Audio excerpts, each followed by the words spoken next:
السلام عليكم ورحمة الله وبركاته. بسم الله الرحمن الرحيم. إن الحمد لله والصلاة والسلام على رسول الله. أما بعد.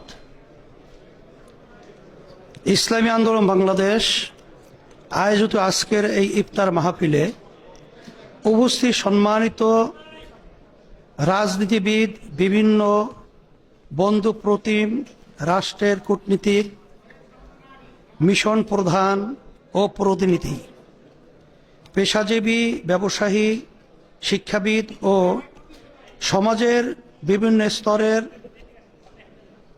অংশীজনকে আন্তরিক শুভেচ্ছা ও কৃতজ্ঞতা জানাচ্ছি। আপনাদের উপস্থিতি আমাদের গর্বিত ও কৃতজ্ঞ করেছে। সম্মানিত অতিথিবৃন্দ, মাহে রমজান সংযম ও আত্মশুদ্ধির মাস, তাকওয়ার মাস। তাকওয়া ও আত্মশুদ্ধি যেমন ব্যক্তি জীবনে গুরুত্বপূর্ণ, তেমনি রাষ্ট্রীয় জীবনেও গুরুত্বপূর্ণ। এই মাস আমাদের আত্মসংশোধন ও রাজনৈতিক সংশোধনের উপলক্ষ হয়ে উঠুক এই প্রত্যাশা করছি। সম্মানিত অতিথিবৃন্দ, আমাদের ইতিহাস রক্তস্নাত ইতিহাস। তাই শুরুতেই 1957 পলাশী থেকে শুরু করে 47 দেশ বিভাগ, 52 ভাষা আন্দোলন, 71 স্বাধীনতা সংগ্রাম ও 24 বৈষম্য বিরোধী আন্দোলন সহ ইতিহাসের নানা কাল পর্বে দেশ, জাতীয় মানবতার জন্য রক্ত জীবন উৎসর্গকারী সকলের প্রতি গভীর শ্রদ্ধা জানাচ্ছি। সম্মানিত সুধীবৃন্দ, আপনারা নিশ্চয়ই জানেন ইসলামী আন্দোলন বাংলাদেশ 1987 সালের 13ই মার্চ আনুষ্ঠানিকভাবে পথ চলা শুরু করেছিল। দেশের সকল ধারার শীর্ষ ওলামায়ে কেরাম, বুদ্ধিজীবী, শিক্ষাবিদ, রাজনীতিক ও গণমানুষের সম্মিলিত উদ্যোগে এ সংগঠন ইসলামী শাসনতন্ত্র আন্দোলন নামে আত্মপ্রকাশ করেছিল। সেই 1987 সালেই আমাদের বোধোদয় হয়েছিল যে বাংলাদেশের সংবিধান নিজেই সমস্যাজনক। সংবিধানে জনতার বোধ বিশ্বাসের প্রতিফলন ছিল না। সংবিধানে পদ্ধতিগতভাবে নির্বাচিত স্বৈরতন্ত্র প্রতিষ্ঠার পথ খোলা ছিল, যা আজকের বাংলাদেশের সকলে অনুধাবন করছেন। তাই আমরা তখনই জনমানুষের আকাঙ্ক্ষার ধারক বাহক একটি সংবিধান তৈরির নিমিত্তে রাজনৈতিক আন্দোলন শুরু করেছিলাম। এরপর অনেক সময় গড়িয়েছে। আমরা সময়ের আহ্বানে সাড়া দিয়ে দেশ, জাতি ও মানবতার পক্ষে সদা জাগরুক থেকে জনতার পক্ষে আন্দোলন গড়ে তুলেছি। দেশের প্রান্তে প্রান্তে সংগঠনকে মজবুত করতে কাজ করেছি। আলহামদুলিল্লাহ, আজকে দেশে প্রতিটি প্রশাসনিক অংশে, প্রতিটি জনসমষ্টিতে ইসলামী আন্দোলন বাংলাদেশ একটি গণভিত্তি সম্পন্ন মজবুত সংগঠন, যা তৃণমূলে জনতার পক্ষে আন্দোলন ও গণপ্রতিরোধ গড়ে তুলতে সক্ষম। 2024 গণ অভ্যুত্থান তার সাক্ষী। সম্মানিত সুধীমণ্ডলী, ইসলামী আন্দোলন বাংলাদেশ এই ভূখণ্ড আবাদকারী ঐতিহাসিক আধ্যাত্মিক সুফি ধারার একটি সমকালীন রাজনৈতিক সংগঠন, যার মূল লক্ষ্য সাম্য, মানবিক মর্যাদা ও সামাজিক ন্যায় বিচার নিশ্চিতকারী একটি সমৃদ্ধ কল্যাণ রাষ্ট্র গড়ে তোলা।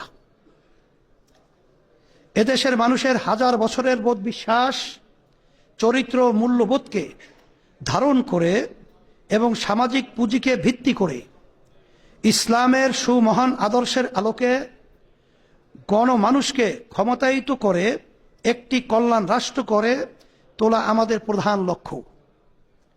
যেখানে রাষ্ট্র পরিচালিত হবে মানুষের আশা আকাঙ্ক্ষা ও ইচ্ছায়, আর মানুষ পরিচালিত হবে মহান আল্লাহর প্রতি হৃদয় নিঃসৃত আনুগত্যে। সম্মানিত সুধীবৃন্দ, আমরা 2023-এর জাতীয় সম্মেলনে 19 দফা ঘোষণায় আমাদের শাসন নীতি সম্পর্কে স্পষ্ট করে বলেছিলাম যে রাষ্ট্র পরিচালনার সুযোগ পাওয়াকে ক্ষমতায় যাওয়া বলে জ্ঞান করাটাই একটি দর্শনগত অন্যায়। ইসলামের নির্দেশনা অনুসারে দেশ পরিচালনার সুযোগকে আমরা পাওয়ার রিলেশন ব্যাখ্যা না করে তত্ত্বাবধান ও খেদমতের ধারণায় ব্যাখ্যা করি,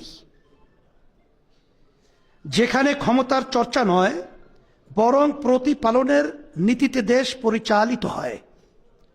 সেজন্য বিদ্যমান ক্ষমতার চর্চা ও ধারণাকে ভাঙতে সেপারেশন অব পাওয়ার নীতির প্রয়োগ করে শাসন বিভাগ, আইন বিভাগ, বিচার বিভাগ, নির্বাচন কমিশন ও ন্যায়পাল বিভাগকে পরস্পর থেকে স্বাধীন ও স্বনির্ভর করে গড়ে তোলা হবে।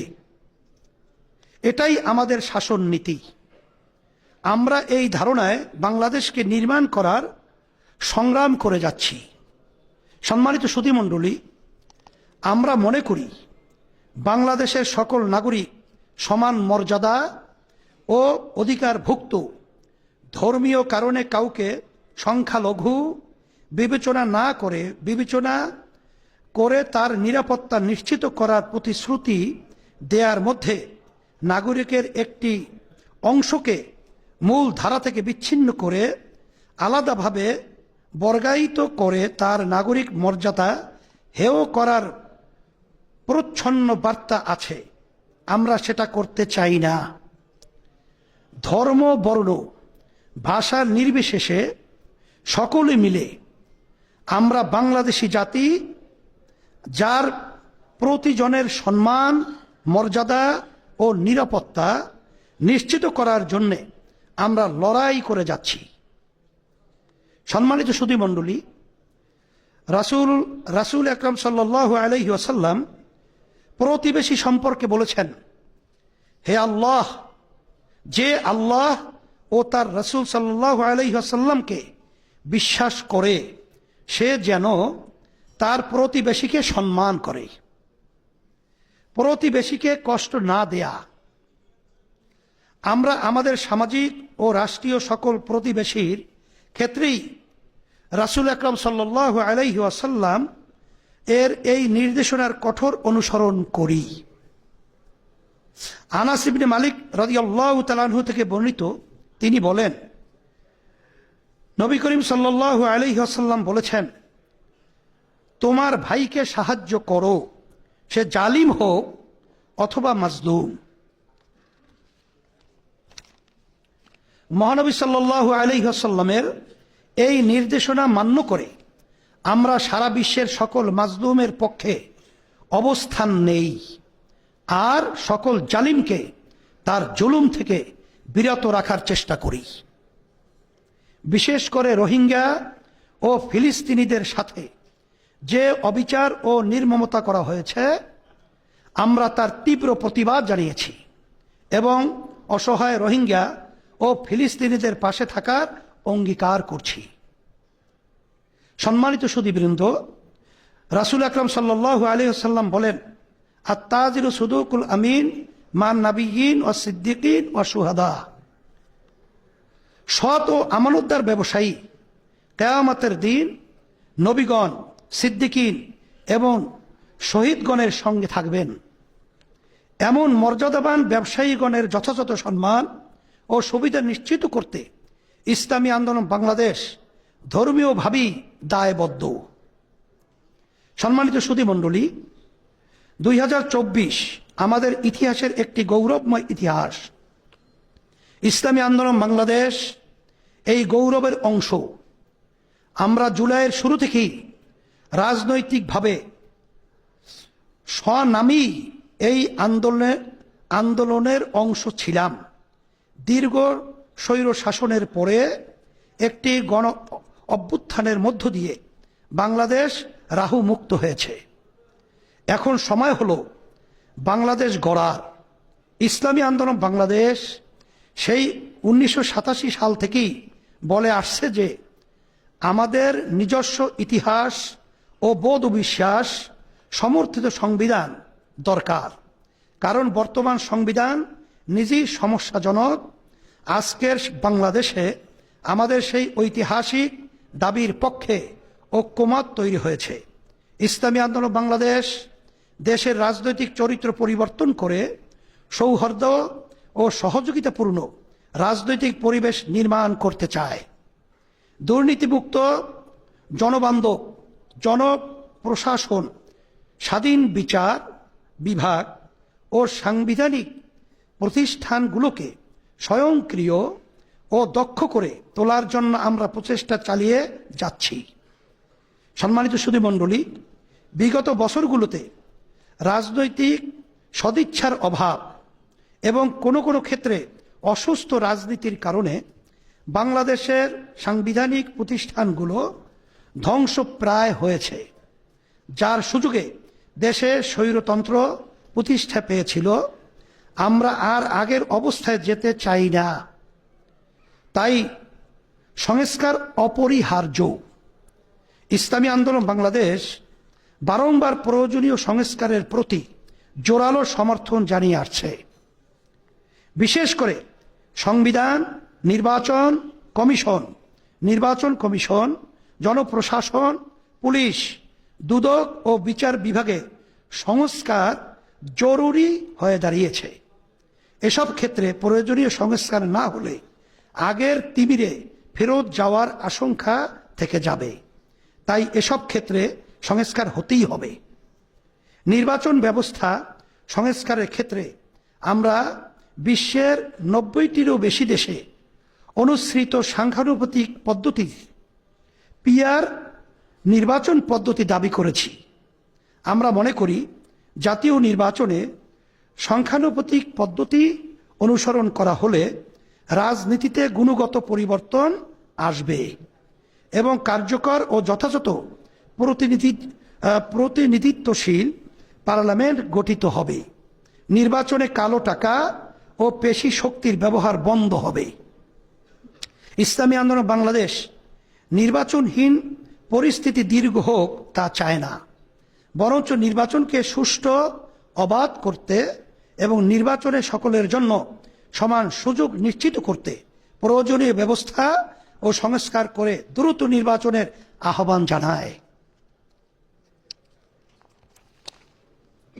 ইসলামী আন্দোলন বাংলাদেশ পতিত ফ্যাসিস্ট স্বৈরাচারের আমলে অপরাধীদের যথাযথ বিচার নিশ্চিত করার জোর দাবি জানাচ্ছে। কারণ তাদের বিচার না হলে মানুষের রক্তের দায় জাতিকে প্রজন্ম থেকে প্রজন্ম তারা করবে। তাই যথাযথ তদন্ত সাপেক্ষে অপরাধীদের বিচার দ্রুত করতে হবে। ইসলামী আন্দোলন বাংলাদেশ একটি সুখী সমৃদ্ধ বাংলাদেশ নির্মাণ করার চেষ্টা করছে, যেখানে দারিদ্র্য, বেকারত্ব ও দুর্নীতি থাকবে না, যেখানে মানবাধিকার সুরক্ষিত হবে, পরমত সহিষ্ণুতা ও ধর্মীয় সহ অবস্থান নিশ্চিত হবে, নাগরিকের স্বাস্থ্য, শিক্ষা সহ মৌলিক অধিকারকে প্রাধান্য দিয়ে ব্যবসা ও পরিবেশ বান্ধব বাংলাদেশ নির্মাণই আমাদের রাজনৈতিক প্রচেষ্টার কেন্দ্র। আজকে কথার দীর্ঘ করব না। ইসলামী আন্দোলন বাংলাদেশের আহ্বানে আজকের ইফতার মাহফিলে আপনাদের উপস্থিতির জন্য আবারও কৃতজ্ঞতা প্রকাশ করছি।